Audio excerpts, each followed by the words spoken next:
Meus irmãos, eu gostaria que você abrisse a sua Bíblia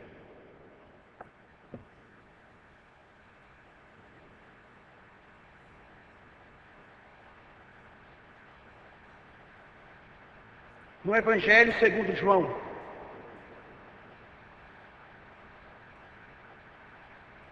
O Evangelho de João, tá? Segundo João. O Evangelho segundo João. Capítulo 6.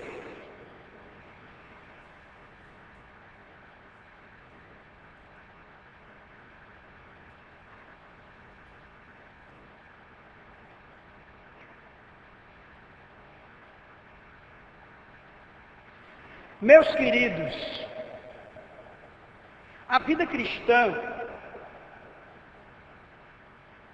as crianças, por favor, sigam ali a irmã Mirela, o irmão presbítero Damásio, para que vocês tenham um momento com eles.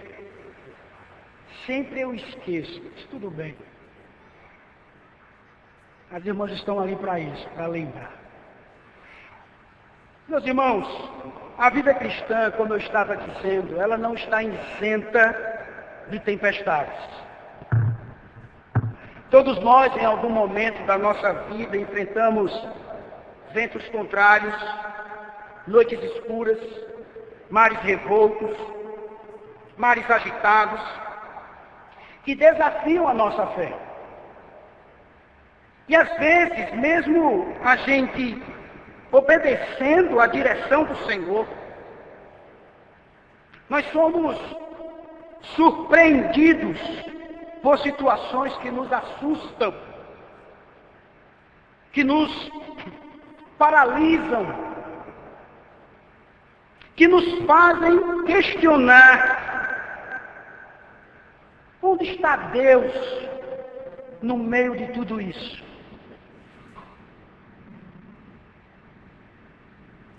Você já deve ter passado por isso.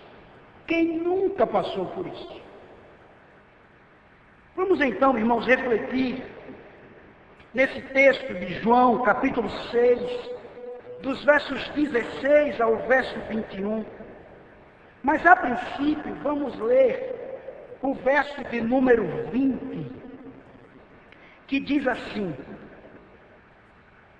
Mas Jesus lhes disse, sou eu, não tenham medo. Vamos orar? Senhor, diante da Tua presença, agora que estaremos ouvindo, Senhor, a Tua voz, por meio da Tua palavra, queremos nos colocar diante de Ti mais uma vez e pedir a Tua graça, o entendimento para aquilo que será falado nesta hora. Estou aqui, Deus, na total dependência do Senhor. Que seja o Senhor falando ao meu coração e ao coração dos meus irmãos. Todos nós aqui, Senhor, estamos na total dependência de Ti. Que Teu Espírito Santo, Senhor, leve ao Teu trono de graça a nossa mente e o nosso coração. E que estejamos abertos a ouvir a Tua voz. Fala conosco.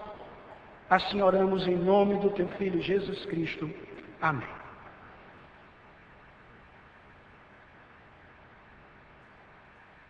Irmãos, antes da gente explorar o texto que acabamos de ler,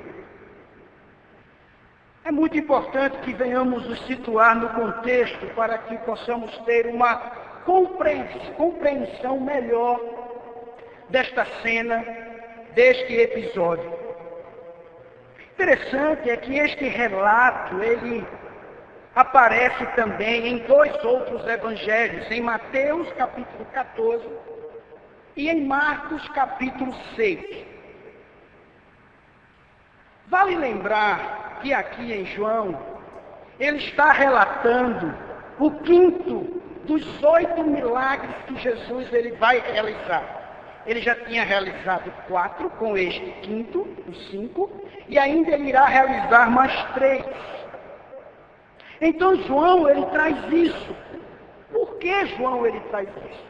João traz isso para demonstrar, irmãos, sinais, confirmações ou provas que venham reforçar a verdadeira identidade de Jesus, para que os seus leitores possam perceber e entender quem é Jesus. E após, irmãos, o extraordinário milagre da multiplicação dos pães e dos peixes, Jesus, ele toma um conhecimento de que aquelas pessoas, elas desejavam proclamá-lo como rei à força. Mas essa proclamação de que Jesus, ele era o rei, não era um rei celestial, mas era uma proclamação de um rei terreno. Porque eles estavam esperando um rei terreno, um governante militar, um governante bastante agressivo, que pudesse expulsar os herodianos ou os romanos e viesse restaurar o reinado davídico. Então eles estavam esperando este rei, e eles passaram a observar Jesus e pensaram: este deve ser o rei. Então vamos proclamá-lo como rei. Jesus, ao enxergar essa possibilidade de que a multidão se encheu de expectativas, o que é que Jesus faz para evitar, irmãos, que estas aspirações políticas desviassem o propósito da missão? Jesus, ele toma uma decisão. Qual é a decisão? Ele se retira da presença daquela multidão. Mais uma vez, Jesus, ele passa a buscar a solidão em um monte, preservando assim tanto a si mesmo quanto a essência do seu trabalho. E em meio, irmãos, a esta situação, Jesus, além de decidir subir ao monte, ficar sozinho lá naquele monte, ele também orienta os seus discípulos a entrarem no barco e a seguirem para o mar. E diante desta cena marcante, irmãos, nós somos levados a enxergar a mensagem principal que o evangelista ele deseja transmitir, tanto aos seus leitores originais como a nós.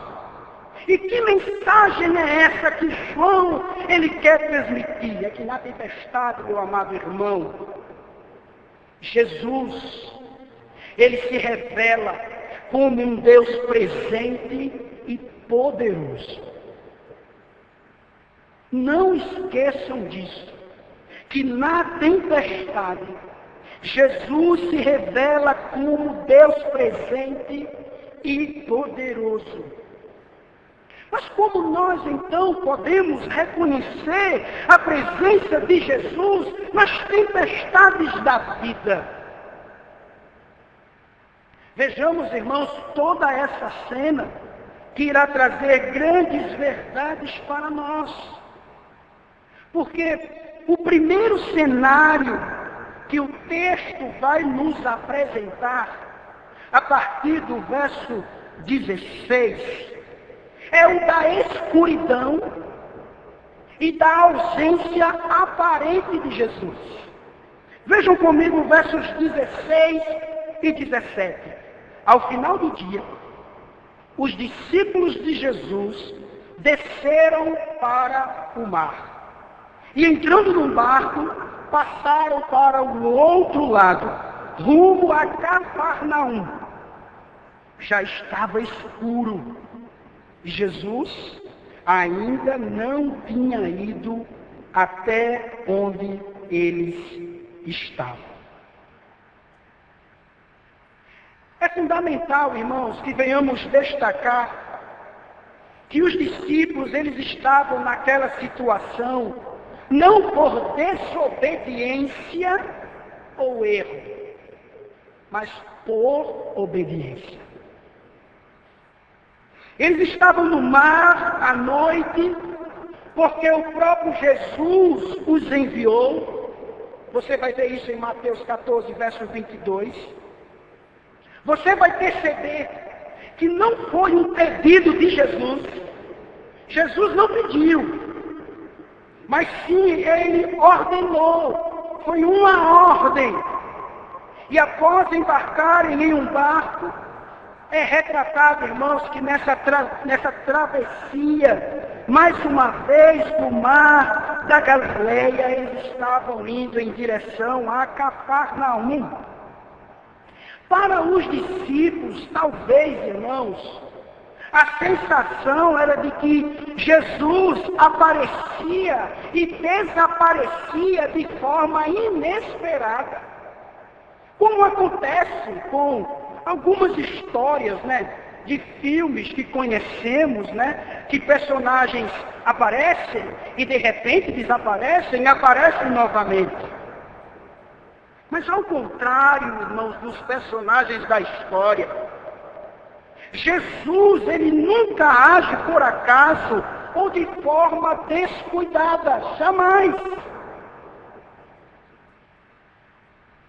Na escuridão, a ausência de Jesus era aparente. E aí você pergunta, por que Jesus não tinha ido com eles? Já pararam para pensar nisso? Jesus não queria sair do meio daquela multidão. Por que Jesus não entrou no barco com os discípulos? Vamos para o outro lado? Vamos todos nós juntos para Cafarnaum? Por quê? O contexto, irmãos, ele nos revela que Jesus, ele havia despedido aquela multidão, tinha se retirado outra vez sozinho para o monte. E lendo esta cena em outros evangelhos, por exemplo, Mateus, ele nos relata algo muito importante nesta cena. É que Jesus, ele subiu ao monte a fim de orar.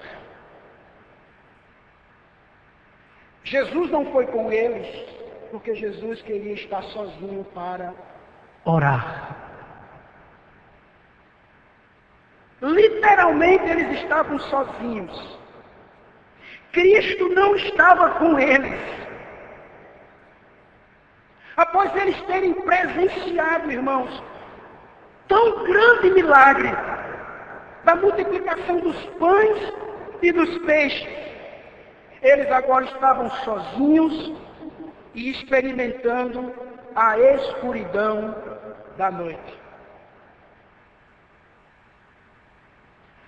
Quantas vezes, em nossa caminhada de fé, mesmo obedecendo à direção de Cristo, enfrentamos noites escuras,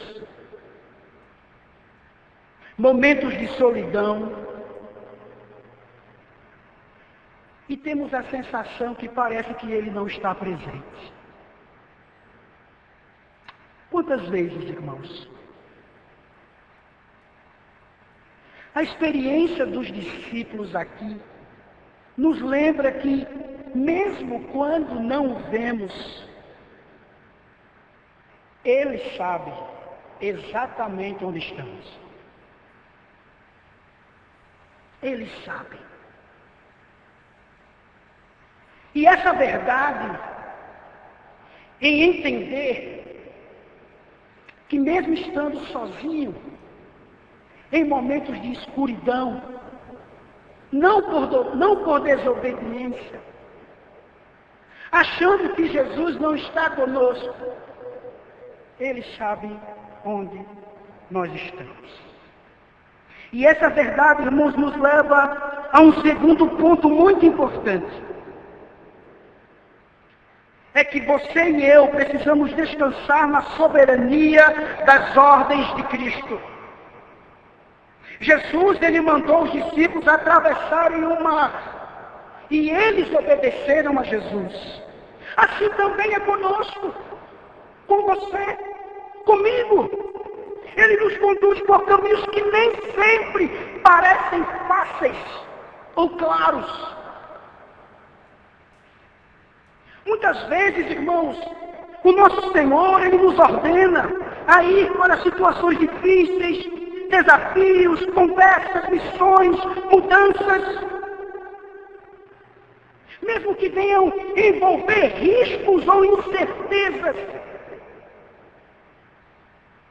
Precisamos compreender, ou melhor, descansar naquilo que o Senhor nos ordena a fazer. Se Ele ordenou, temos que obedecer e descansar.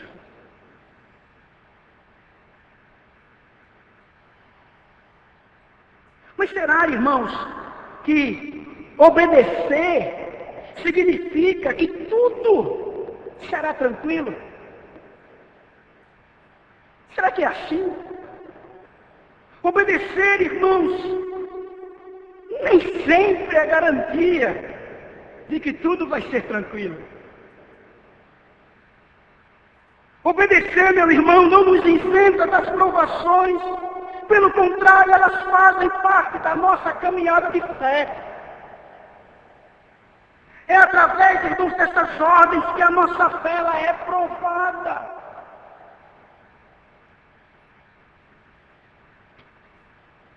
A obediência a Cristo não é um caminho de conforto, mas é um caminho de confiança. As provações, irmãos, revelam o que há dentro de nós, o que está aqui dentro do nosso coração. São as provações que expõem nossa fé, nossa maturidade, o nível da nossa confiança em Deus. E quando as ordens de Jesus nos levam à escuridão, já pararam para pensar nisso? Quando Jesus manda você ir para um lugar escuro, humanamente, irmãos, ninguém quer entrar no barco na escuridão. Eu não entro. Quem quer entrar? Quem gostaria de passar por isso? Ninguém, irmãos, quer atravessar noites escuras. Nós queremos tudo fácil, tudo claro, tudo iluminado. Queremos tudo garantido. Queremos ter já o sumário de que tudo irá acontecer. Mas o caminho da fé, meu irmão, passa pela obediência. Mesmo quando é noite, mesmo quando parece arriscado, mesmo quando venhamos preferir ficar onde estamos. Nesse momento, irmãos, ou nesses momentos, o Senhor também trabalha de forma específica. Muitas vezes o Senhor nos coloca em solidão aparente, em situações de solidão aparente, situações em que não temos ninguém por perto para que traga segurança visível. Olhamos para um lado, olhamos para o outro, olhamos para frente e para trás e passamos a perceber, nossa, eu estou só. Estou sozinho.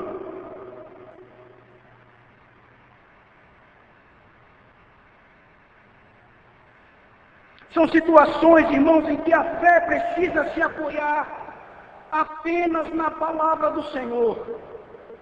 Quantas vezes Jesus tem nos ordenado por meio de sua palavra e nós não temos ido? Quantas vezes? Mas eu quero lhe dizer, meu irmão, que há uma esperança firme diante da escuridão. é que a escuridão, ela é real. Ela é real, mas ela não é eterna. Toda noite tem fim. Todo mar, irmãos, tem um outro lado. Todo barco na direção de Jesus chega no destino certo. E mesmo quando venhamos nos achar sozinhos, a realidade é totalmente outra. Porque a ausência de Jesus é apenas aparente. A gente pensa que Jesus não está. Ele pode não estar visivelmente presente,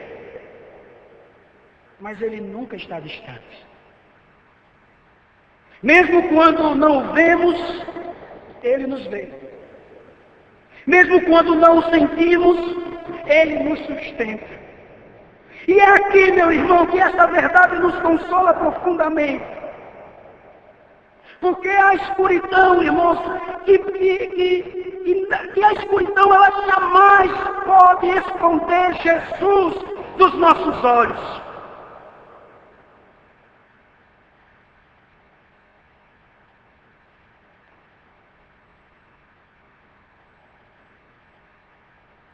Nós nunca estaremos escondidos, meu irmão, dos olhos de Deus. Nunca. Nunca estaremos. A escuridão, ela pode até ofuscar, acharmos que estamos ofuscados. Mas jamais, irmãos, estaremos fora do olhar de Deus. Diante desta cena, meu amado, uma segunda verdade nos salta aos olhos. É que na tempestade ou nas tempestades, a soberania presente. Muito antes, meus amados, de Jesus, ele aparecer em cena, o mar, ele começa a sair de sua normalidade. Um vento forte passa a soprar ali. Olha o que diz o verso 18. E o mar começava a ficar agitado, porque soprava um vento forte. Jesus ainda não viera ter com eles. Essa vinda de Jesus que vocês leem nos outros evangelhos aconteceu mais tarde, nessa mesma noite. As informações que encontramos, amados, aqui sobre essa cena, segundo alguns comentaristas, eles nos dizem o seguinte, que os desfiladeiros ou vales profundos e estreitos entre as colinas do oeste irrompiam fortes rajadas de vento. Elas atingiam subitamente o lago, cuja superfície ficava 208 metros abaixo do nível do mar Mediterrâneo. Sabendo disso, a noite ela se escureceu ainda mais. Não sei se vocês perceberam, mas os discípulos, eles estavam acostumados ao mar. Eles manejavam bem os remos a cada momento. Quantas vezes eles já não tinham feito aquela travessia de dia, à tarde, manhã, tarde, noite? Eram experientes naquilo em que eles estavam fazendo. Eles estavam tentando, irmãos, ir em direção de Betsaida, Júlias, mas por causa da tempestade, o barco estava sendo arrastado para Betsaida da Galileia, para outro lugar. E numa perspectiva humana, eles estavam agora literalmente em um perigo real. Era um perigo real, era um caos instalado naquele barco. Era um mar muito revolto, eram ventos fortíssimos. Mas não era bem assim. Como assim, pastor? É que quando analisamos essa cena, meu irmão, lendo Mateus 14, os versos, eles formam um quadro composto. Mateus 14, versos 23 e 24 nos diz assim: E, tendo despedido as multidões, ele subiu ao monte a fim de orar sozinho. Ao cair da tarde, lá estava ele só. Entretanto, o barco já estava longe, a uma boa distância da terra, açoitado pelas ondas, porque o vento era contrário. Embora essa tempestade, ela rugisse, e a escuridão cercasse um pequeno grupo de homens ali, aqueles discípulos, eles estavam completamente seguros. Por quê? Porque o Senhor estava intercedendo por eles no monte. Jesus estava orando por eles no monte. Quando chegamos, irmãos, ao verso 19, algo extraordinário acontece. Olha o que diz. Os discípulos já tinham navegado em 5 ou 6 quilômetros. Não é pouca coisa. Quando viram Jesus andando sobre o mar, aproximando-se do barco, e ficaram com medo. No meio daquela tormenta, no olho do furacão, podemos assim dizer, entre 3 e 6 horas da manhã, quem aparece? Jesus. Eles olhavam, irmãos, para o leste, enquanto o barco ia para o oeste. E quando eles viram uma figura andando sobre o mar revolto, os ventos e as ondas não perturbavam em nada essa figura em forma humana. Ele vinha andando, irmãos, diretamente na tempestade, e o fazia tão rápido que gradualmente estava alcançando o barco.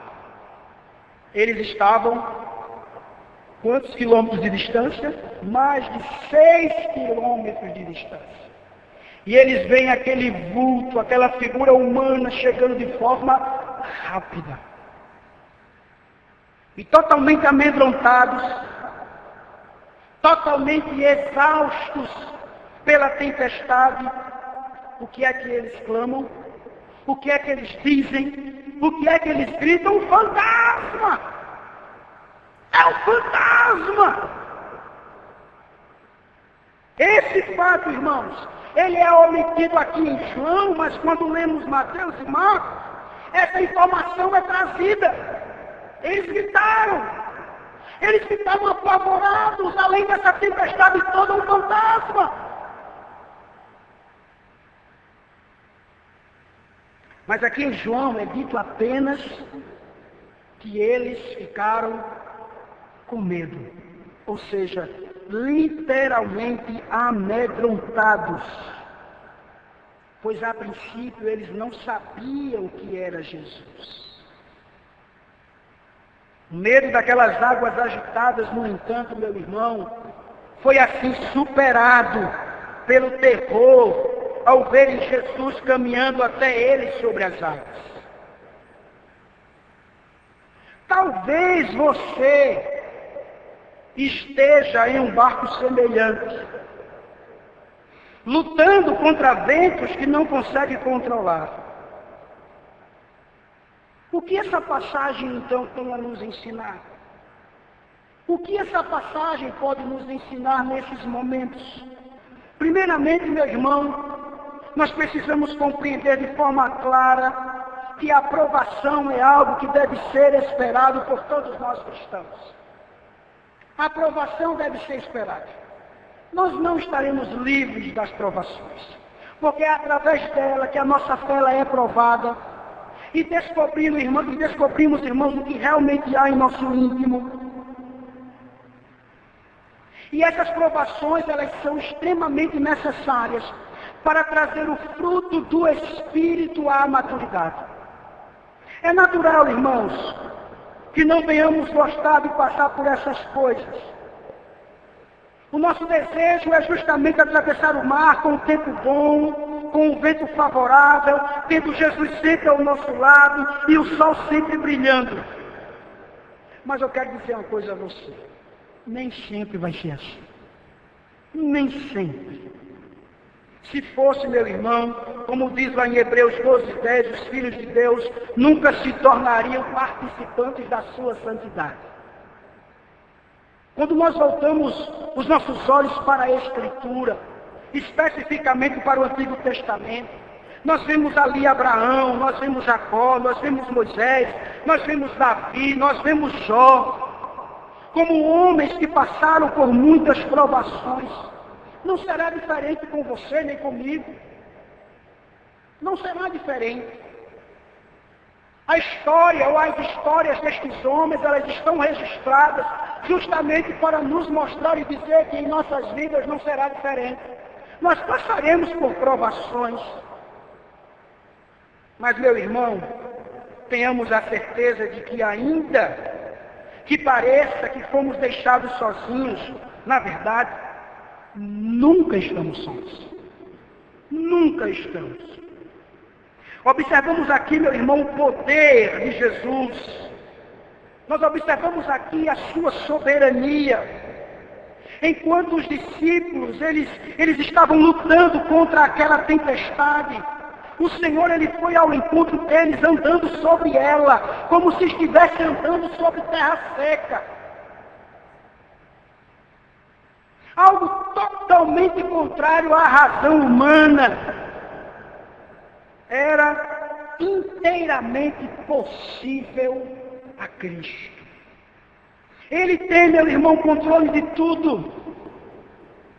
Nós precisamos entender isso de uma vez por todas. Lembre-se sempre, Jesus não é apenas o Senhor, mas Ele é o Criador de toda a natureza. O próprio João, capítulo 1, verso 3 nos diz: todas as coisas foram feitas por Ele, e sem Ele nada do que foi feito se fez.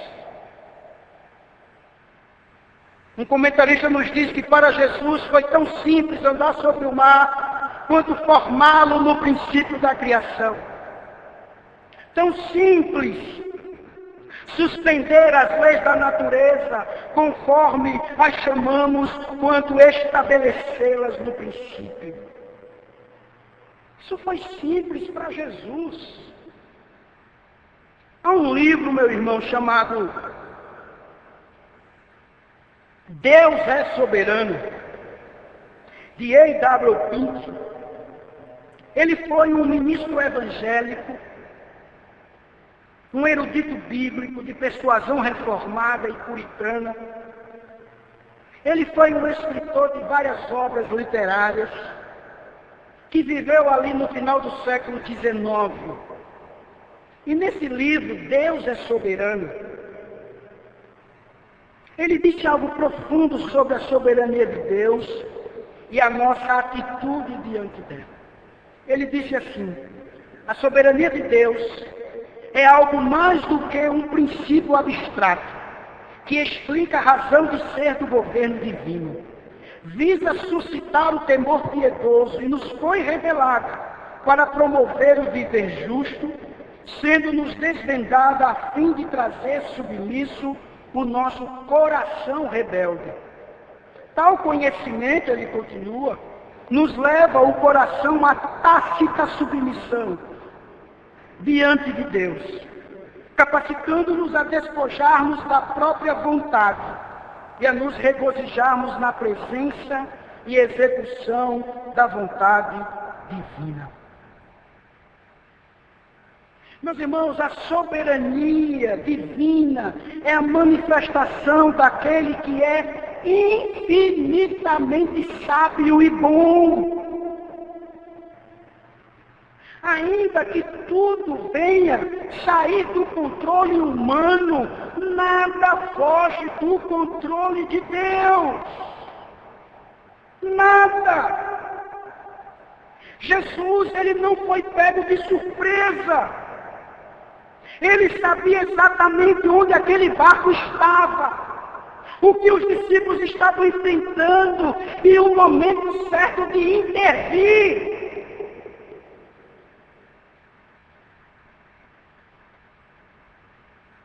Isso nos lembra, meu irmão, que mesmo quando não o vemos, Ele está atento e presente em nossa vida.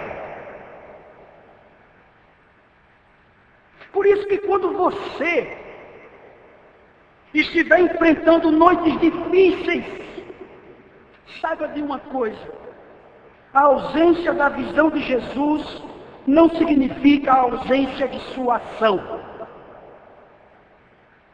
Ele vê, Ele sabe, Ele virá, Ele é soberano, Ele ora por nós com compaixão e autoridade. Ainda diante desta cena, meu irmão, uma terceira e última verdade que encontramos aqui é o reconhecimento da majestade do Senhor. O texto ele não termina. Em meio àquele caos e ao medo que tomaram conta do coração dos discípulos, uma voz, irmãos, uma voz ecoa sobre as águas, trazendo revelação e consolo. Olha o que diz o verso 20. Mas Jesus lhes disse: sou eu, não tenham medo. Que afirmação poderosa, irmão. Jesus revela mais uma vez sua majestade divina. Essa declaração de Jesus, ela evoca uma imagem do Antigo Testamento, especificamente da história do Êxodo, lá em Êxodo 3, capítulo 14, que diz: sou eu.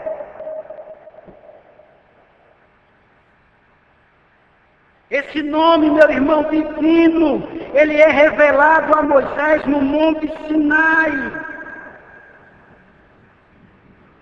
Jesus não diz mais agora sou eu, ele diz eu sou.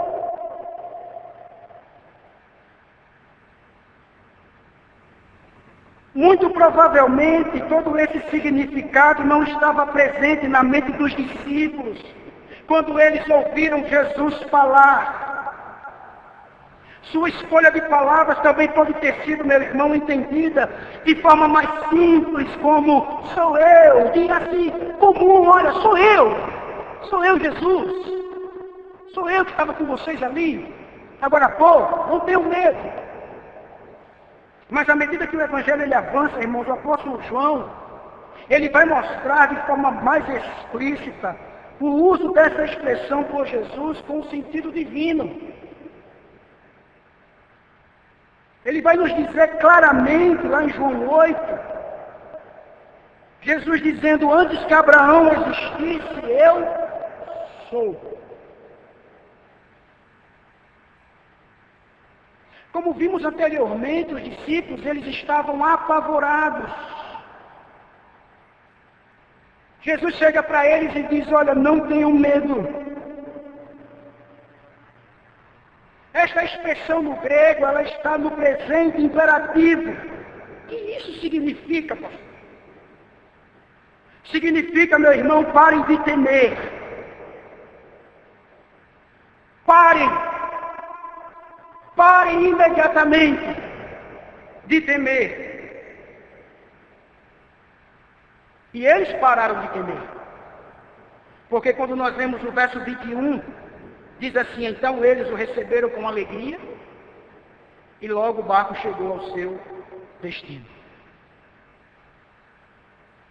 Ao perceberem que não era mais um fantasma, mas o próprio Senhor Jesus, os discípulos eles se alegram, eles ficam felizes em recebê-lo a bordo. Os evangelhos sinóticos, eles também relatam esse episódio e nos dizem que quando Jesus entrou no barco, o que aconteceu? o vento cessou. O vento cessou. Perceba aqui, irmãos, que o texto diz, e logo. Logo, essa expressão, e logo, no grego, está nos dizendo, imediatamente, sem demora, o barco chegou. Sem demora, imediatamente, o barco chegou. Eles ainda estavam longe da margem quando Jesus subiu a bordo. Lembram disso? Eles estavam longe quando Jesus chegou. Mas eles, quando Jesus entrou no barco, e logo, imediatamente, o barco chegou. O barco chegou do outro lado. Isso é tão interessante, irmãos, porque essa mesma palavra grega é usada em outros momentos importantes no Novo Testamento. Por exemplo, no batismo de Jesus. Quando Jesus é batizado, é dito o seguinte, e logo os céus se abriram. Imediatamente o céu se abriu. Imediatamente a voz do Senhor foi ecoada.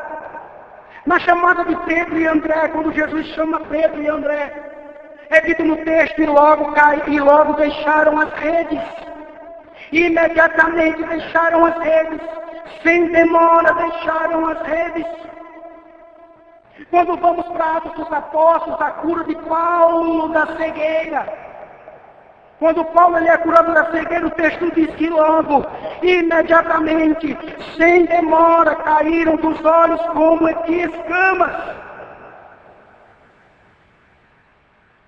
Em todos esses casos e aqui, estamos dizendo, irmãos, que aconteceu foi algo imediato, foi algo sem atraso.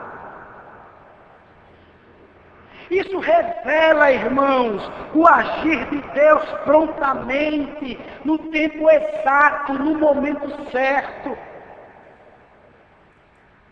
E assim, meu irmão, o barco chega ao seu destino. Olha que demonstração extraordinária do poder de Jesus. Ele domina os elementos, ele consola os corações, ele revela quem é e conduz o seu povo em segurança até o porto desejado. Diante, meu irmão, dessa impressionante revelação da majestade de Jesus, nós somos levados a refletir sobre o que essa passagem nos ensina para a nossa vida hoje também. Como eu posso aplicar isso em minha vida? Como eu posso aplicar isso na minha caminhada diária com o Senhor? Meu irmão, todos os verdadeiros crentes devem achar conforto ao pensar que o Salvador é o Senhor dos ventos, é o Senhor das tempestades, é capaz de ir ao encontro dos seus nas horas mais escuras da vida. Enfrentamos tempestades, irmãos, que, embora visíveis, são tão ou mais assustadoras que as do mar da Galileia. Há dias sombrios que provam a nossa fé, mas você e eu precisamos lembrar de que temos Jesus. De que temos Jesus como nosso Salvador, como nosso amigo fiel, como aquele que está pronto a vir em nosso auxílio, usando meios que não imaginamos. Ele pode vir, porque Ele é Deus. Ele é Senhor. E quando Ele vem, tudo fica tranquilo. Tudo fica tranquilo. Eu sou. Eu sou. Ele é infinitamente maior, irmãos, do que conseguimos imaginar.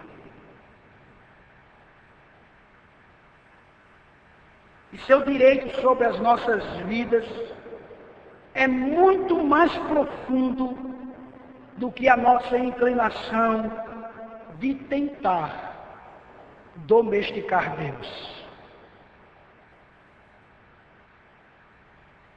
Jesus, Ele é o Rei dos Reis. Ele é o Senhor dos Senhores. Um tipo de rei, meu irmão, que pode acalmar uma tempestade com uma simples palavra e fazê-lo imediatamente. Ele é o grande eu sou. Mas é assim, irmãos, que temos tratado Jesus. Nós o adoramos como Ele merece. Temos permitido que as tempestades da nossa vida ofusquem a grandeza e a majestade do Senhor Jesus? Ou será que estamos aprendendo a ver nossas lutas diárias e os grandes desafios do mundo à luz do surpreendente poder deste Rei soberano? Você tem escutado esta voz em meio às suas tempestades? Ele dizendo: eu sou. Você tem confiado que o mesmo Cristo que caminhou sobre as águas é aquele que está presente nas suas maiores angústias?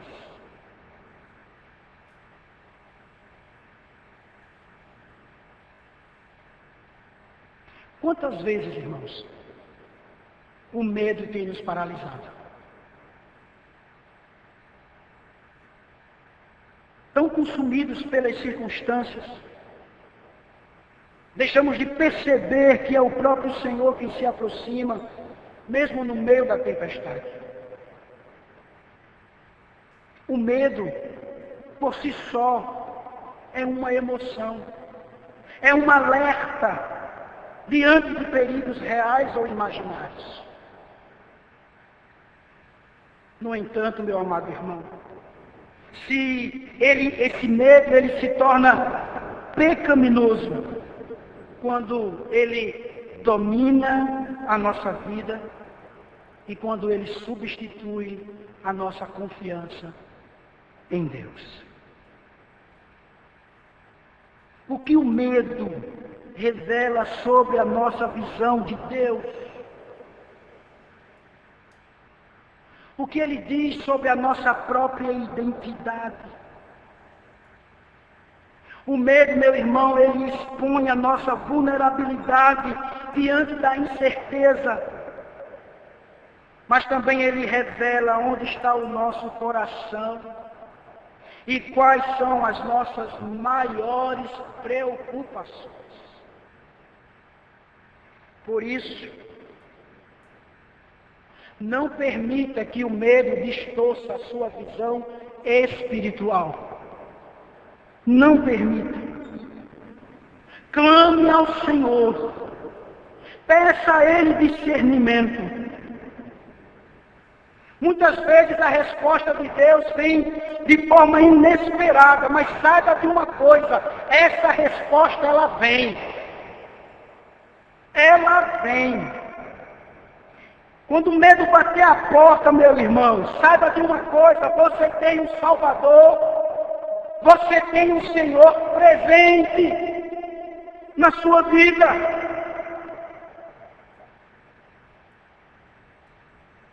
Porque a presença dele traz direção, a presença dele traz sentido, a presença dele traz alegria, mesmo em meio às tempestades. Mesmo em meio àquelas dificuldades que só você sabe, que está passando, ele chega diante disso aí e diz: eu sou. Não há tempestade nesse mundo que sobressaia esta voz, que diga: eu sou.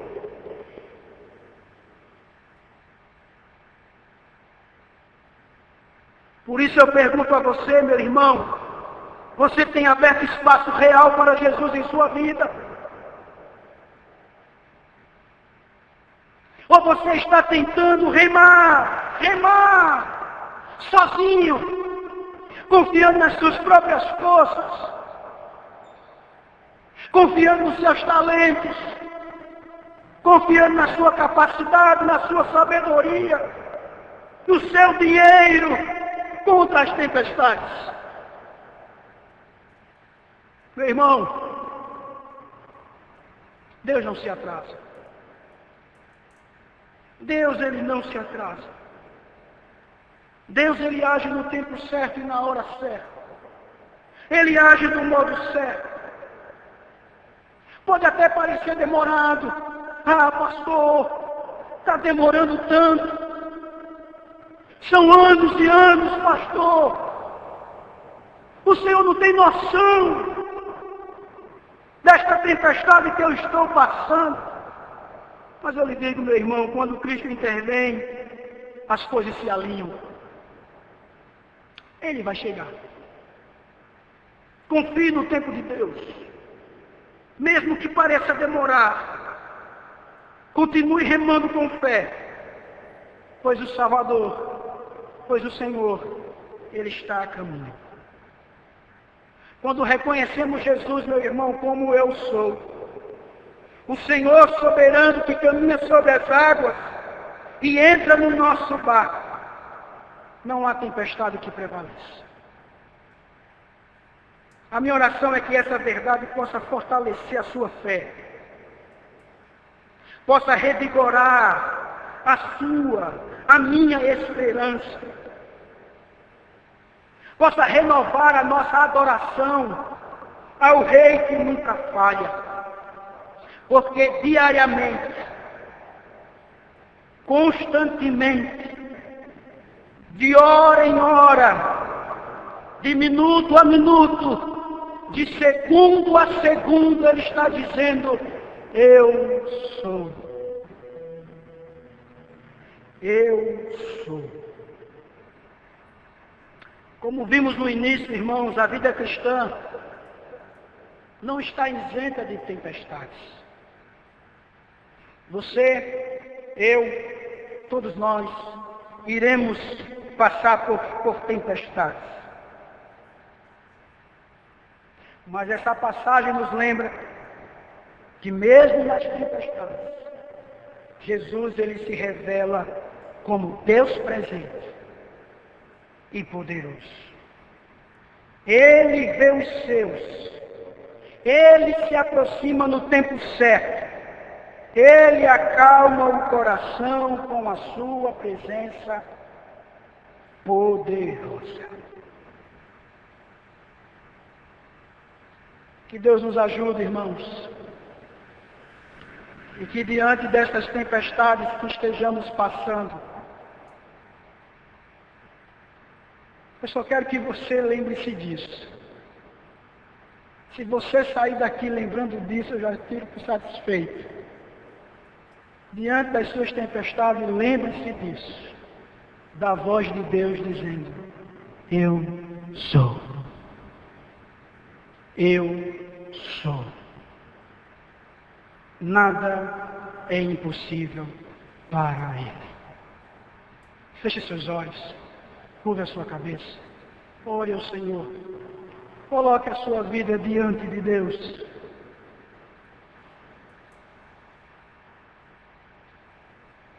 Que o Espírito Santo do nosso Deus possa estar falando para você nesta noite. Não temas. Eu sou.